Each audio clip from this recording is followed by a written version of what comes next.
Hey, how's it going, Internet? It's Nathan from This and That Tech, and today we're taking a look at Stranded Sails, Explorers of the Cursed Islands, which is an absolute mouthful, but it was developed by LemonBomb Entertainment, and they're a very interesting group to me because they're a small indie studio that actually met while studying game design in Germany. It looks like from the website there's only about 5 of them, and they managed to complete this game all on their own, which is very impressive. Now, Stranded Sail's story, you open the game as either the son or daughter of this captain who wants to set sail on the seas to find some new land. You embark on this journey, and of course the ship doesn't make it, and you are separated from your crew and stranded on an island. So the object of the game is basically to find what's left of the crew members, survive by whatever means necessary, explore, and hopefully get off the island in the end. As far as controls and elements, I suppose you could say that Stranded Sails resembles Rune Factory for the Wii, or maybe even Harvest Moon, because it's effectively a farming / exploration simulator. And in this simulator, you're really going to be doing 2 main things: farming, crafting, and a third, cooking. And the crafting's fairly self-explanatory, but a lot of times you'll come to a point in the game where you need to either build something or you need a new tool, and the only way to do that is to use a crafting kiosk of sorts where you have to collect different items while you're exploring. Maybe that's rope, maybe that's wood that you actually have to cut down, and then you can build something else with it, like for example a ladder, and then that allows you to further go on your quest and explore other new areas that were not reachable at the time. And look, for the most part, that works pretty well. I found myself enjoying the idea of like, oh yeah, what happens if I upgrade this new thing? And then maybe that's going to allow me to be able to farm more ingredients so I can level up some characters. But then, partway through the game, some of that started to change for me. I was noticing this trend where I wasn't able to get the type of upgrades that were getting me amped to keep playing. So for example, there was a couple times where I was unlocking a potential new upgrade and they would just say something like, we are going to create this new place for you to get water from for your farm, and here, it's 10 feet over this way. So it didn't make like a huge difference for me. And then sometimes there were shortcuts that they'd create that again weren't that big of a deal. So I would have almost rather had those shortcuts just granted automatically through the storyline, or perhaps just a better type of upgrade, like maybe your stamina bar doesn't go down as fast. Because otherwise it just seems like they set arbitrary annoyances in the character's path in order to slow them down. And I'm just not too fond of that mechanic. Now, no matter whether or not you're crafting or exploring, it's always going to be determined by your stamina meter, because everything you do costs stamina. And that's good and bad. It gives you something to strive for with your upgrades, maybe being able to carry more food, so therefore you can travel further, or cut down more trees, or fish more, maybe row farther. And that reminds me too, you get a boat early on, and when you row, it just eats up your stamina, and almost to a frustrating amount where it just seems a little bit too excessive. Like maybe they need to pull back some on how much it depletes your bar. I think that would make the game more enjoyable. It's not necessarily a game-breaking situation, but I do think a lot of people will find it annoying. And to be fair, I could be in the minority on this. So it just really depends on what style of player you are.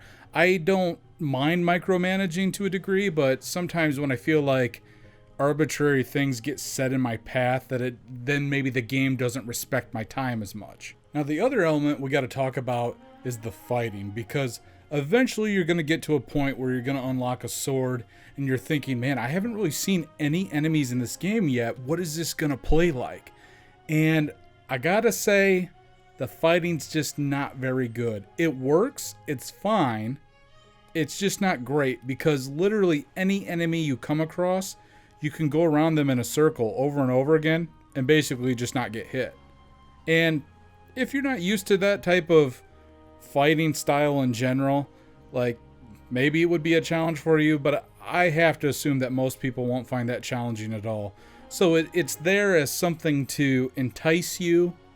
It's certainly not great, but one has to also remember there's only 5 people working on this game, and they only have so much time to work on these different elements. So it is what it is. But at the same time, the game doesn't focus that much on fighting. It's really at the tail end of the game. So I don't think it will necessarily make or break your experience. Lastly, we gotta talk about this unique and clever idea they had with the level up system. Normally games like this, you see experience, or maybe you need to earn gold coins or something like that in order to advance your character's level. But in this case, it's all about upgrading the camp. And the only way to do that is by cooking stew for the other members of the camp. Of course, right? I know. I don't think anybody was thinking that. But it's a unique idea because you'll go up to this pot, and this giant circular wheel will show up, and it will have every member of the camp on it. And your task is to discover which ingredients particular members of the camp are fond of. Because if they like that particular ingredient, like for example, maybe one of them likes potatoes, you're going to be granted more experience points on this circular bar you see in front of you right now. And if that goes all the way around 360 degrees, you're going to get basically one level, I guess you would call it. And once you get enough of those levels, that will unlock a new potential upgrade for the camp itself. Which I think is really clever, because a lot of times you would think with like a farming simulator type game like this, the only reason you're making that food is basically to control your stamina bar. And this helps branch out from that idea and incorporate it into an experience system that's unique and kind of fun to figure out, especially once you figure out what the preferences are for each camp member. You know, when I was first approached about this game, I actually received an email from PR, and they said that the game was a little bit Legend of Zelda. And honestly, when you look at the aesthetics graphically, it kind of reminds me a lot of Wind Waker. I think that's quite impressive given that it's only a team of 5 people. And if I had a critique, I guess I would just say, when you're in towns, especially at the beginning of the game, I would like to see a little more life.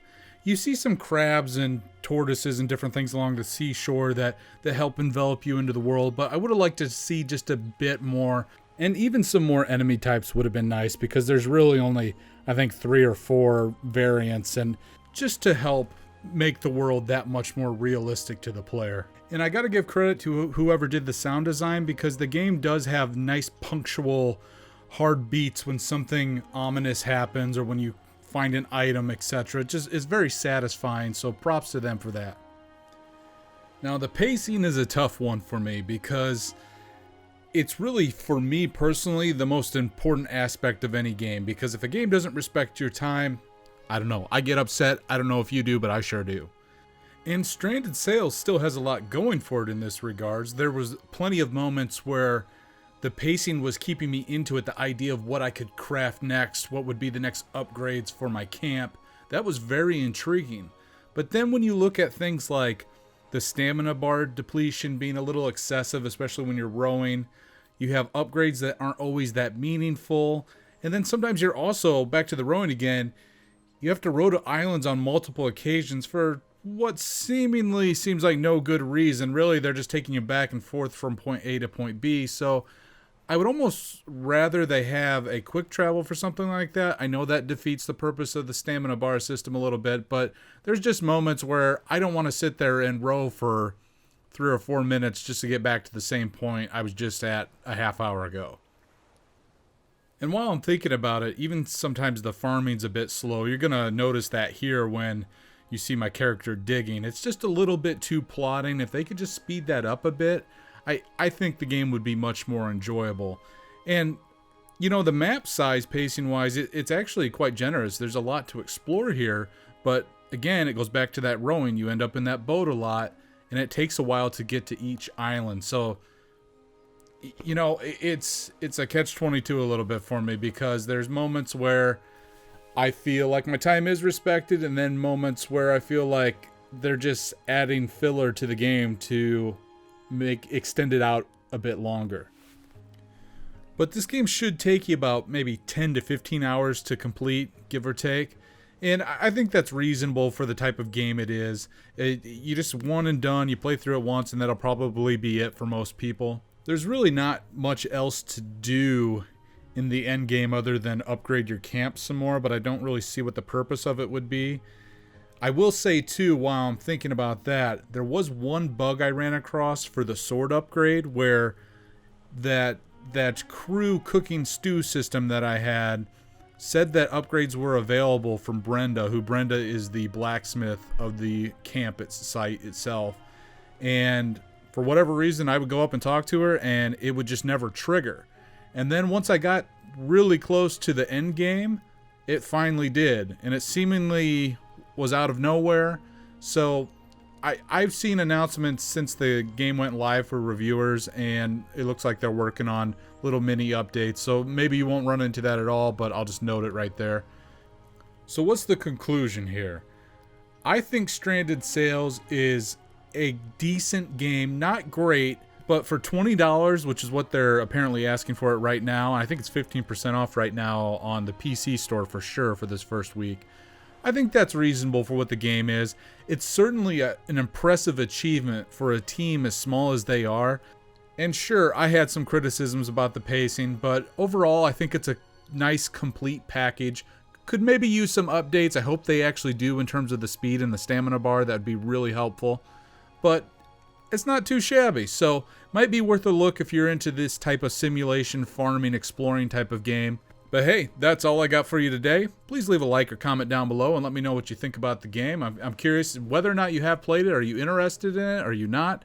Let me know. Thanks for watching. Have a good one.